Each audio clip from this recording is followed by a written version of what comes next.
is this? Tabletop Island, huh? Let's see what this is all about. Houston, we have a problem. Our astronauts have crash landed and they're going completely cuckoo. All you need to do is make it to the launch pad and our rescue ship will take them up. But there seems to be a bunch of strange life forms making things difficult for us. Oh, dang these KooKooNauts. Welcome to Tabletop Island. I'm Bernardo, your host, and today we're going to be talking about the vintage board game, KooKooNauts, by Milton Bradley. This came out in 1995.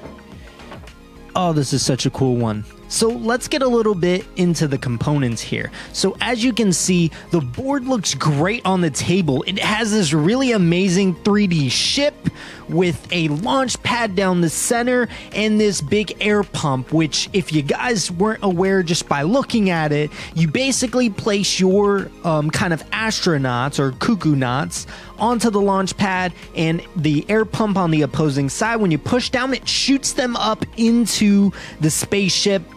Whoa, that's crazy. That mechanism is super unique, and let's talk a little bit about the gameplay here. So you're moving from start to move around the board to land on the launch pad. Now there's a few different ways you can get there. You can either get there one by exact count, which can be hard at times, or you can go to one of the shortcut pod locations on the board and draw a token. Now those token tiles can explain different things that can happen. One of them being kind of putting you into a little area where the aliens are, which is kind of away from the launch pad, but it can also help you get closer to exact count to getting to the launch pad. So there is some strategy in still getting those too. The other thing you can get is a straight up launch pad token, which basically puts you right there on the launch pad and you can just hit the pump and launch them up. Now, one of the things, I'm not the biggest fan of this idea. In the rules, it says when you push down on the pump, if they don't end up flying, because you have to hit a good pressure consistently in order for it to shoot into that kind of spaceship there. Now, if you don't hit it hard enough, it can either one, miss it, or just kind of hit it and bounce back down. And when it gets more and more full, this becomes a little bit harder to do. But the rules just say if you don't make it, you just keep trying until it goes in. And I'm not the biggest fan of that. I actually think you should be paying attention and not be so lazy. So if you'd end up not making it, we have them just go back to start and they can try again.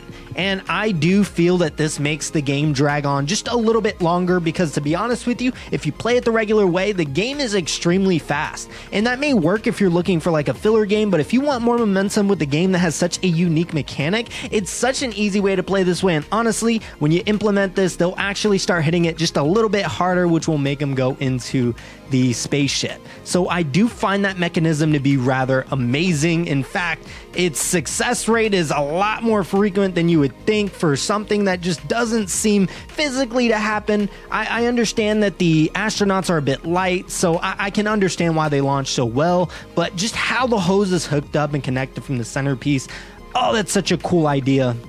But the game is extremely simple. You're basically just trying to be the first to get all three of your KooKooNauts to the spaceship.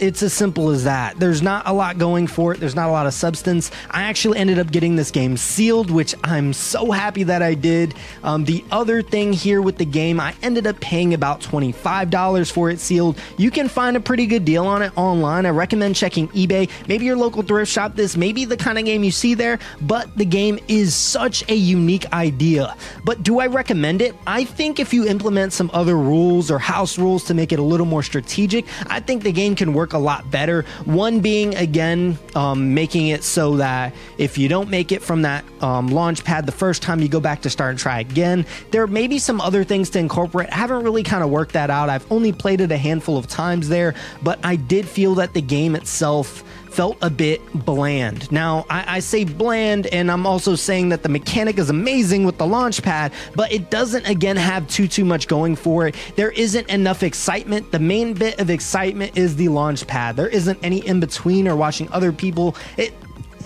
it can be dull of just moving around for a little while. But if you can find a good deal on it and this sounds like the kind of game for you, then I do recommend it. I think the mechanism is so unique. There is a game there, or a game you can design around it. I love this idea so much. But honestly, that's all I have for you guys today. Again, it's easy to teach, fun for the whole family. The mechanism's extremely easy to set up, and the component quality is off the charts as usual for a lot of these vintage games. But honestly, that's all I have for you guys today. If you are interested in notifications, there is a bell up there somewhere. Please like, comment, and subscribe. I do appreciate any feedback. I'm trying to make these videos more and more outrageous, and with your guys' help, I have been doing so. Monday, regular board game reviews. Wednesday, weekly updates / talks. And then on Fridays, my vintage board game reviews. And that is all I have for you guys today. I'll see you guys next time.